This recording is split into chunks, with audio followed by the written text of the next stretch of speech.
Back here on the brand new block, and joining us on the phone this week is Rob from Mindset Evolution. Rob, thanks a lot for coming on the show, man. Hey, thanks for having me, Jeremy. How are you today? I'm doing pretty well. How about yourself? I'm good, brother. I'm good. All right, Rob, first things first. How did you guys, Mindset Evolution, get your start as a band? Brad and Josh, our guitarist and bassist, respectively, we worked together. We used to kind of just write together. We met in high school. So we were writing together, just kind of messing around, writing songs and stuff. And it kind of started there a long time ago, and it's just been, building ever since. Now, you guys won the Uproar Tour's National Battle of the Bands competition last year. You always hear these crazy stories about bands figuring out how they won these type of competitions. So I have to ask you, how exactly did you guys find out you won this competition? We were at work. We worked for a tractor company where we would build tractors. And we were at work, and I got a phone call. And on the other end of the line was the amazing John Oakes from SGE Worldwide and Kevin from Ernie Ball. And they're talking to us, and they're like, hey, you guys, do you think you could, go on the road? Because we got like 6 bands that we really like, and we're just kind of calling them and trying to get to know them. And we just want to make sure that everybody would be able to go on the road if they were to win this competition. And went through this series of questions, and then at the end of it, they were like, because we just want to let you know that we picked you guys as the winners. So out of nowhere, they just dropped it on us. It was really mean, but it was really funny and really awesome all at the same time. That is awesome. And how have your guys' careers been changed since you won that competition? In every way. In every way. We've always produced our own music and wrote our own music. We have 3 albums that we released independently. But now we've gone out to Hollywood and we've recorded with Jay Baumgartner, and we've got to be in a real studio, in a real music working environment. That's completely different to learn that aspect of it. It's completely different in the sense that we're gone now, out on the road all the time. This is how we are surviving now, is by going out and playing music. So it's not, it's not you've got a job and you get out of your job and you run to your gig. Now it's your gig is your job. And we're meeting everybody, all kinds of incredible people along the line. So socially on a networking level, it's changed the dynamic of how we are able to help ourselves grow through who we've met. So everything is changing, everything. Now, last year you guys were in the Battle of the Bands competition, and you guys played in Tinley Park. And now, but since you won this year, you guys are on the entire Uproar Tour. How is that going so far?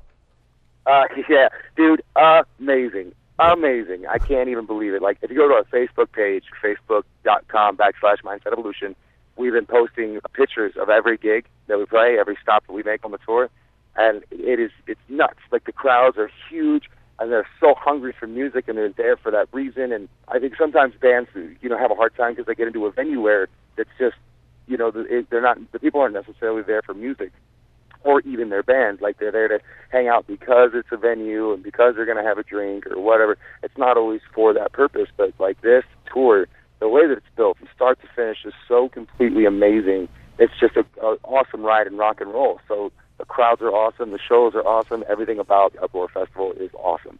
It's great. Yep, definitely. Now, you guys are with bands like Shinedown, Godsmack, Stained.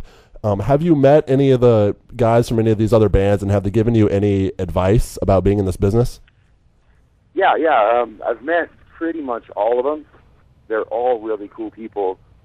I think in terms of advice, they just, they tell us to stay rested, be smart, don't party too much. It's a business, it's a job now, it's a career. So don't go out and get all crazy every night and expect to be able to perform every day, because it starts to wear on you, And it's been really cool. And the second day, our bassist blew out his knee. So he's on crutches, and he's got a little cast on his leg or whatever. And Sully from Godsmack found out about it, and he actually sent over, because a few years back he did the same thing to his knee on stage, and so he sent over his own personal equipment and medical equipment for Josh Bodine so that he could use it, which I thought was the coolest thing in the world. It was so above and beyond for Sully to do that, but he did, and it was great. It was cool. Yeah, that's awesome. I was actually in Tinley Park, and I saw him sitting in the chair, kind of playing his bass. I was like, that's pretty cool. That's definitely dedication right there. And how exactly did he blow out his knee? I'm sorry, one more time? How exactly did your bassist blow out his knee?